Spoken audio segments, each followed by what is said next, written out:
Welcome to the Inside Scoop, a podcast about self improvement and knowledge seeking. Our aim is to explore a diverse range of topics and perform self checks on whether we're being the best versions of ourselves every week. I'm your host, Marius Urbalis. Let's get started. This time I'm here with my co host, Oscar. Hi there, dude. Hey there. And I thought we could talk a little bit about distractions. So I'll just start off with a question. Do you feel distracted right now? Uh, Today I haven't really felt distracted. No? Right now, as we're speaking, I don't feel distracted because this is on my schedule. But Oh, also, that's a good one. last night I made a schedule for my entire day for the first time, I think, or the first time in a while at least. Um, and it was really good. For I like the whole set day, the whole day, you mean? the all day. I didn't pass the point where I finished like studying. So once I was finished with all my scheduled studying, I kind of gave myself some lenience because I had some things come up.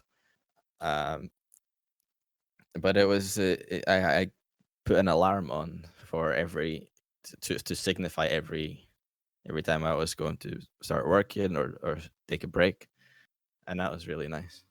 And I felt like that might have something to do with how it was in school.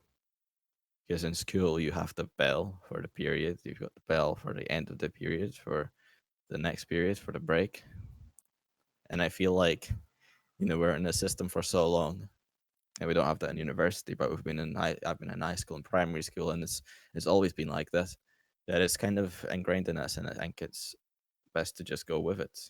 I don't know if it's, you know, maybe it's there for the reason of, well, it's primarily at the bell is there to tell the kids to go to class, right? And Yeah, I like feel the like thing. maybe having grown up with that, it's something to use now to your advantage. Oh, that's an interesting proposition, I would imagine. It's like the bell rings when the markets close, isn't it? Like it. I think that's another place where I know where a bell happens. Or I think in the UK bars have the last bell thing. Have you heard about it?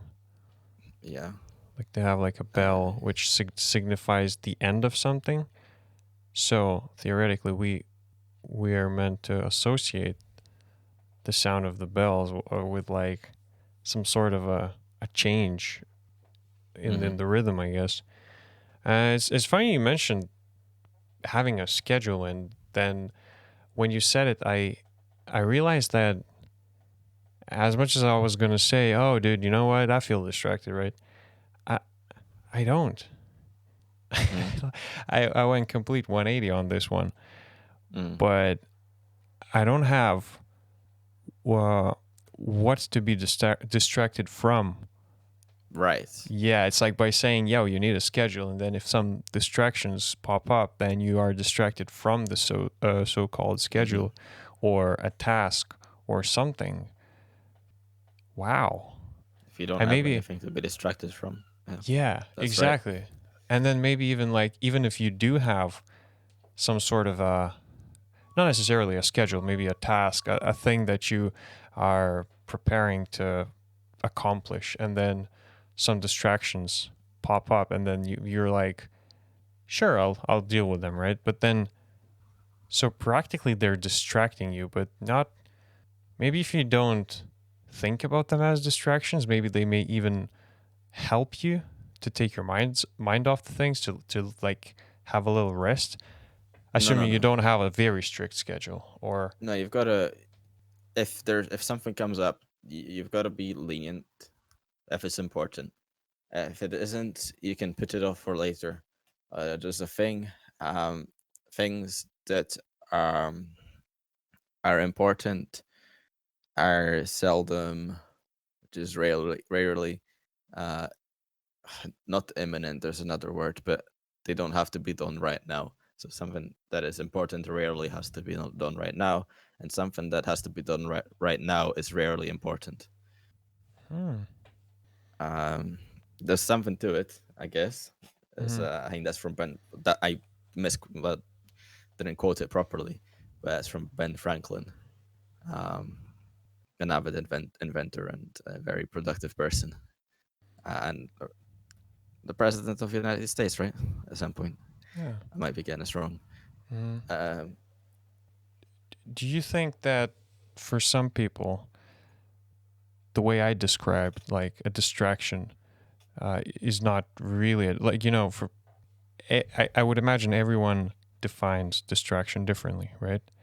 Like you just almost 180'd my definition of distraction mm, by introducing this simple concept of, yeah, you need to have a schedule, and then you're not distracted, or like, and then if you know what you're focused on and something pops up, then you're distracted.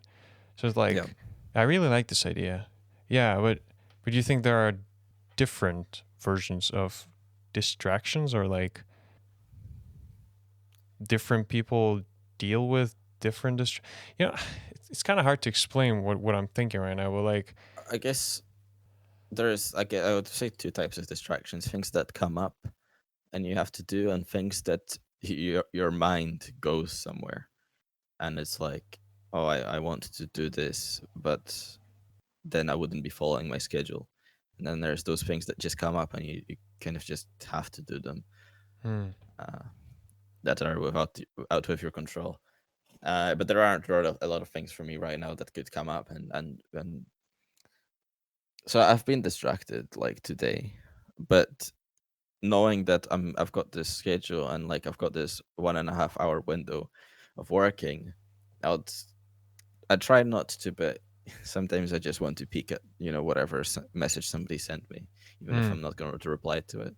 yeah, Um, but generally, the schedule has helped me so much because I was getting into a bit of a productive rut as well for a couple of days, and I was trying to spin the gears back up. Um, and I was like, okay, I'm gonna sit down and for the first time in a long while, or proper schedule, for probably first proper schedule I ever had. Um, I'm gonna write one down for tomorrow, and I'm going to just follow it. um, but I think because I wrote this thing down, and I kind of I think it's pretty good that productivity equals sorry, let me just find it real quick. Okay, there it is. Productivity equals discipline plus methods, and a method, being like the schedule here. So I think you have to set yourself up for success first so if you want before. to be disciplined, you No, have no, to, no, oh, no. if you want to be You've got to be productive, disciplined. yeah, so if you want to be productive, you have to be doing it right, and by the definition of discipline, you have to be doing it just in general, right? Like, And well, I don't doing know. it, not just not doing it, right? Because you can have the best, race car, but if you don't participate in a Yes, race and you sit inside and like drive it, yes. you're not gonna go anywhere, So discipline, I think, is something you have inherently. I don't know if it's something you can work on, but it's discipline is pretty deterministic, right? And what I mean by that is you're either going to be disciplined or you're not, and like okay, everything is deterministic in a certain in on this and not in a certain sense, and yeah, everything is deterministic, that everything's going to turn out how it was always meant to be. But I think you generally are going one way or the other. Like you're either wanting to always either have the drive, or you're probably never going to have the drive. Like once you're in your late teens and 20s, you either have the drive or you don't have the drive. You might be able to do something about it still. I don't really know. Like if you're generally lazy in your 20s, I don't know how much you can turn that around, because discipline is largely a cultural thing.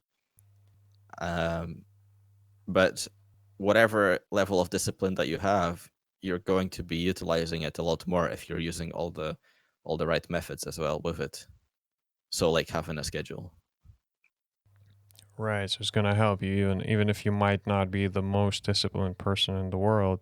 If you have a good routine and you have a good purpose, you have a good why you're doing something, and you're maybe passionate about it, then you might even get over your lack of discipline. Well, as I said, look at discipline as an independent thing. I wouldn't look at the methods like scheduling as something that's going to help you overcome your discipline problem. I think you either have the discipline in you or not. And if you're not having a schedule, you're probably not utilizing it. And when you have a schedule, you really see your full potential. I don't feel like it's a weird one, right? So you might say it actually does help your discipline because you're doing more, but I would call that productivity. So I've got literally an equation written down: productivity equals discipline plus methods. Um, Now, having a schedule itself, like you have to have the discipline to write your schedule, I guess. Hmm. So there's something there. So you got to have something. Um, but also, you have to get over the hurdle of it's limiting my freedom, right? Because Yeah, I like a think mental thing when you think no, that discipline is okay. no, not discipline. Well, like that too, actually, but that's the problem of discipline in general. But I would say for something like a schedule, you might think it's not like I need to be flexible, or like I don't like being constricted to these times, or like you haven't, I don't know, have you heard of the problem of, like, we spoke about this with Dimitri when he was on, of people not wanting to have a schedule because you feel like a, well, I didn't say this exactly, but you do feel like a robot, I guess it sounds like. It makes Mm. you a robot, but you actually have a lot more free time when you have a schedule because you utilize your time better. Yeah, because I mean, naturally, you would think that you may just become a prisoner of your own schedule, Yes. but then if you do it correctly, then you're curing Well, your laziness, I think. Yeah, I wouldn't say curing your laziness. I don't want to say write down a schedule and you're not going to be lazy. no, for sure. I don't no. But Like, like, no. no, yeah, I agree. It's not the definite answer, but like, if you don't have a schedule, and then there are certain tasks that you might need to accomplish and stuff, and you don't even start them and stuff. You know what I Yeah, mean? if you have something to feel bad about, yes. Like if you have it Yeah, written down and you're like, oh shit, I didn't do it. It's right in front of you. If you have it written down schedule, you're like, yeah. I didn't do it. You feel bad now. You have something to feel bad about instead It's of gonna be just like an itch, forgetting dude. You're about gonna it. keep looking at it and saying like, "Damn it! It's either I do it now or I just like cross it out of my schedule and stuff." Because you can allow yourself to go into denial of laziness if you don't have anything reminding you of how lazy you are. And also, I mean, it's a very basic thing, right? Okay, so we can go back to, because yeah, you can feel it can feel like a prison, and like we shouldn't. I'm not saying we shouldn't feel like we shouldn't anything, but let's say we shouldn't feel like prisoners to ourselves, like because people used to have to pretty much hunt for food the entire day. Like the entire day was physical. You're hunting for food, and then you were just maybe having playing stupid games with your friends and going to sleep, and that was the whole day. But importantly, you've hunted the food, you ate the food, and you still have time to joke around with your friends, and it take all that time up to joke around with your friends. Because I saw some videos of, because there's still tribes around that hunt, and hunter gatherer tribes around that are being like watched closely, and Yeah, people made a tourist think of them as well. Like you can go and live with them and hunt with them and stuff. Um, and so it's basically like do as much as you need to do to survive, and then enjoy yourself, and then go to sleep and repeat the next day. And it's like now that we moved, because that's the whole problem. That's where all like depression and everything spawns from, because we get so fucking confused because everything is so abstract. Like we don't know what we're doing here. We don't know why we're working 8 hours a day. Yeah, Like, dude, why we're are not we working? designed this way. We weren't born with a schedule that's like not a 9 to 5. We weren't we weren't designed for this, I would imagine. And even like sedentary work. And you remember the discussion we had about our mouths becoming smaller because of the foods that we're eating. The foods became softer and stuff, Mm. which naturally led the evolution into making our mouth smaller so that Well, we that our teeth are crammed more together, and then people started having uh, breathing problems. There was a guy who wrote a book on this whole thing on Joe Rogan's podcast. But interesting. yeah, it's so like we weren't designed for Well, that this. brings me back. That brings me back to don't prepare for something that's not going to happen. Um, where if our mouths are getting smaller, it means that it's okay for them to be getting smaller. And the fact that our people are having problems, people are always having problems with something. It's just new problems we're having, and there's a small section of people that are having these dental problems. There's always a small section of people that are suffering due to evolution.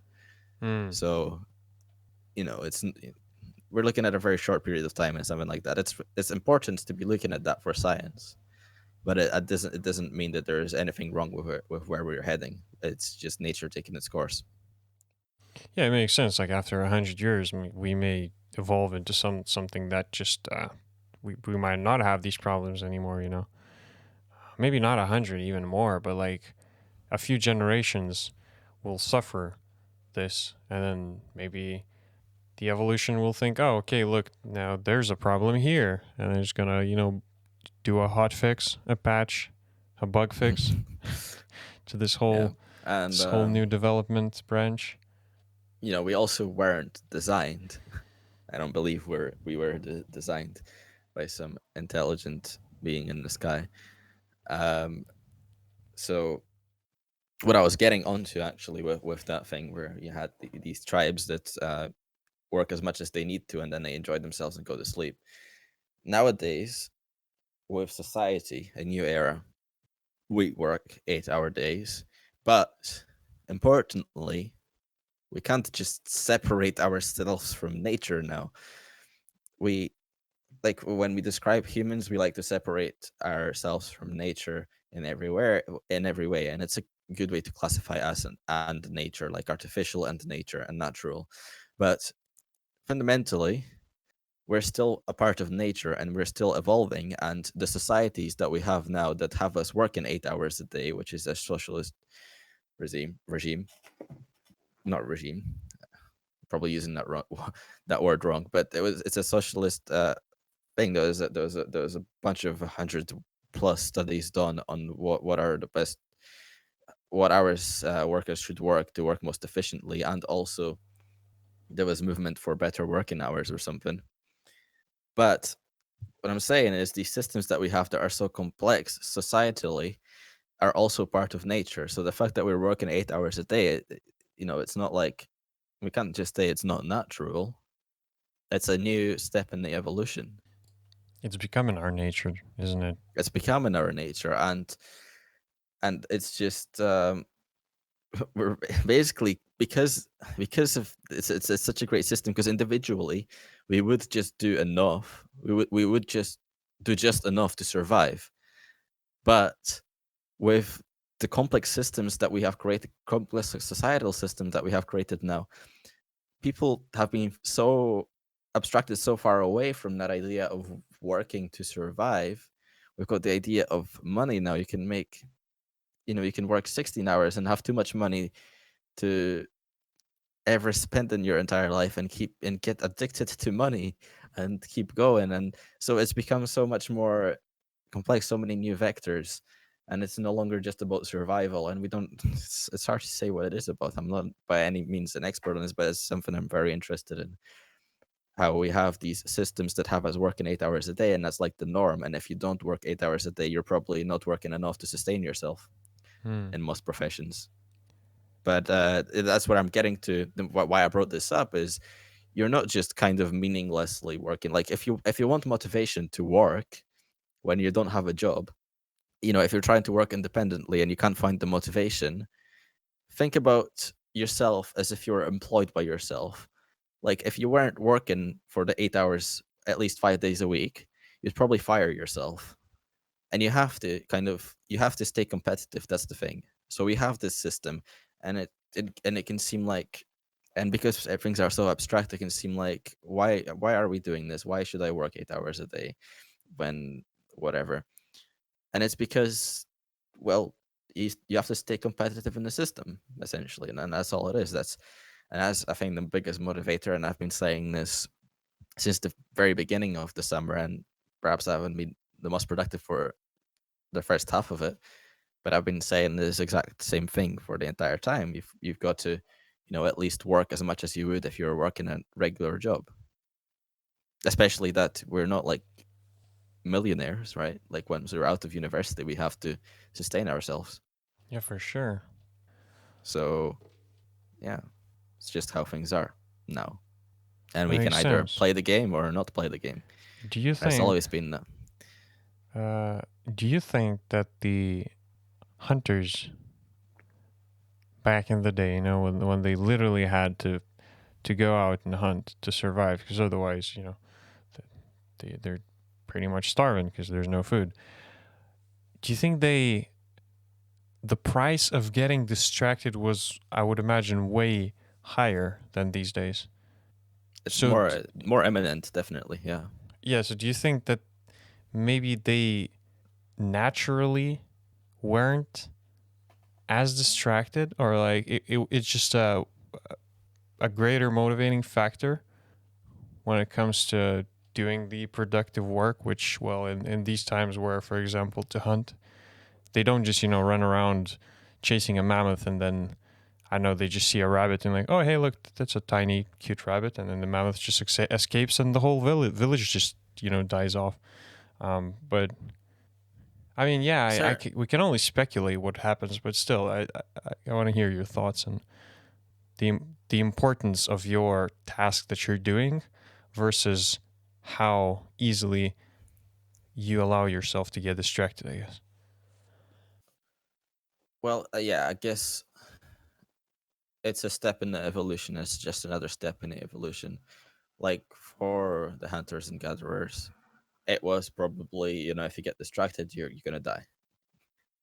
But also, their world was much less complex. There's less things going on and less things to go wrong. Um, when we began to try to engineer everything, and once we had science, and well, once we tried to engineer how to raise children or how to teach children, and once we began building schools and developing curricula, we're very imperfect in what we produce. So all of these systems have many flaws, and in trying to optimize for one thing, we create a lot of new problems, and some of that is that people get confused along the way. And when people get confused, they occasionally lose meaning in their life, and they get lost and they don't know what they're doing. And and then you start worrying about motivation and things like that, because up until that point you just kind of did things. You're just kind of part of the system. You're just flowing with going with the flow. You were in school, you were going from one class to the next, just taking in information, and somewhere along that along the way, something went wrong, and or maybe not wrong, but you started questioning things. It's how we get philosophers. Um, and that's where you also start questioning why you should do anything, and then and once you get past that, you're like, okay, like what motivates me? And it's a futile question, really, but you got to explore it anyway, because some great things come out of that. And some people get past that, others don't. But if you look at the hunters and the gatherers, it's much less complex. You just kind of did what everybody else did. There wasn't any kind of rigid systems that we made. Everything was intuition. That's the most important thing. Everything was intuition. And farm workers who are perhaps illiterate, like, until not long ago, much of the world's population was illiterate and are just, they could speak to each other, but they couldn't read or write. They're just farm workers, and all the work they did, they learned from somebody. It was quite intuitive, Yeah. right? Show and do, you know, monkey say, monkey do. What is it? Anyway, Yeah. and I know what you mean. it was much more even so in hunter-gatherer times. It's all intuition. You just go with the flow. But eventually, we got a little too smart for our own good, if you like. And we started to engineer systems that people have to follow, like school. You have to go to these classes, you have to take these tests, and that's where depression and confusion spawns in people, and man, people start losing meaning and I want to have a whole episode on this now. And then eventually try and figure out what motivation is and where do they get it. Motivation that's good, is dude. much of a worry for hunters and gatherers. It wasn't much of a worry for farmers. It's a worry in the modern world. Yeah. But what I also want to get onto is it's where it's the next step in the evolution, the information age. We have to adapt to our own systems that we have created. And evolution is going to pick out those who can live in those systems. So we have essentially engineered our environment, which in turn helps us get distracted from it more. I really want to have a whole episode on the confusion and the systems and everything that happens around us these days. Maybe the evolution, maybe I don't know. I really like the thought train that you have here. Because I think we're all confused, and it's a beautiful resume. Should I break the silence? Oh, well, seems like we just had some technical difficulties. You here, Oscar? I'm here. Okay, cool. Well, I just had some troubles hearing each other. So what I was getting on to is that I would imagine this would be a very good conversation to split into a different episode, because this whole thing that you just laid out, I got a one sentence to sum up, I guess. I just thought of, like, we're all just confused. Like, we're all so goddamn confused because of we don't know what's true and what's a distraction. I mean, I don't even know what a distraction was. Like, what am I supposed to be distracted from? And is it just me that is supposed to be imposing these, like, things that I shouldn't be distracted from? Like, I should be creating tasks for myself, but at the same time, should I? Right? It may be that just the society, and as you mentioned previously, the way that we engineered this whole machine, maybe we should be feeling that we need to do something and we need not be distracted and everything. Yeah, dude. That was an interesting one. Are you okay if we wrap up? Yeah, that's cool. So anything to finish up on the distractions themselves? I think the way that you put it, with the new systems that we engineered, I think we introduced a thing called distraction. This may have not even existed back then, right? Could it make sense? I don't think we engineered distractions. Well, they just came to be, obviously, but... Well, yes, distractions just came to be, but that's because we have so much free time on our hands, and we don't know when to use this free time. I guess, but that's like an oversimplification. It's probably not even very accurate, but yeah, just kind of came up with this on the spot. But yeah, it's a good point to wrap up. Yeah, I like it. Like it a lot. Thanks for the conversation, dude. Of course. Thank you. Thank you for your thoughts, and thank you, everybody, for listening. And see y'all later. See you.